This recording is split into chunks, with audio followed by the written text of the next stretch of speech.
The Ford government releasing its fall economic statement today amidst the growing Greenbelt scandal. The RCMP have started to begin questioning Ford government officials.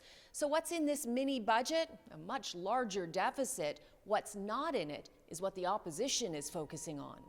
Ontario is not immune to the risk of the economic slowdown. The numbers in the economic statement back that up.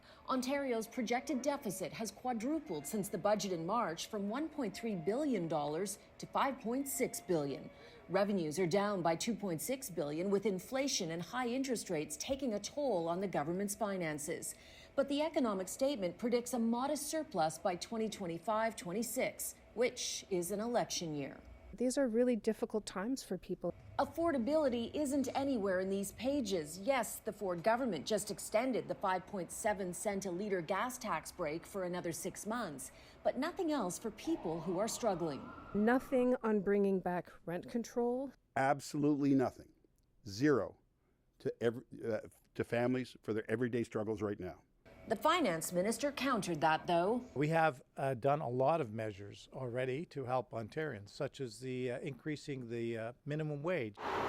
The focus in this statement is on building, and the government announced a new $3 billion Ontario Infrastructure Bank so it can attract investment. If you look at some of the best pension funds in the world, they're right here in Ontario. I'd like to see them invest in more infrastructure right here in Ontario. There are few other concrete details, though. The government will appoint a board for the bank, which the opposition is raising concerns about. They have a history and a track record of putting their friends and families sometimes in these powerful positions. As for housing starts, the fall economic statement shows the government is unlikely to meet its own construction targets, which means Doug Ford's promise to build 1.5 million homes by 2031 is in peril. We're going to keep running hard because we have to get the job done.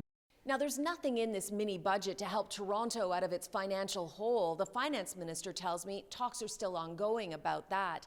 And the contingency fund, or rainy day fund it's often called, it's grown to over $5 billion. The opposition says that money should be used for much needed funding for healthcare, for example.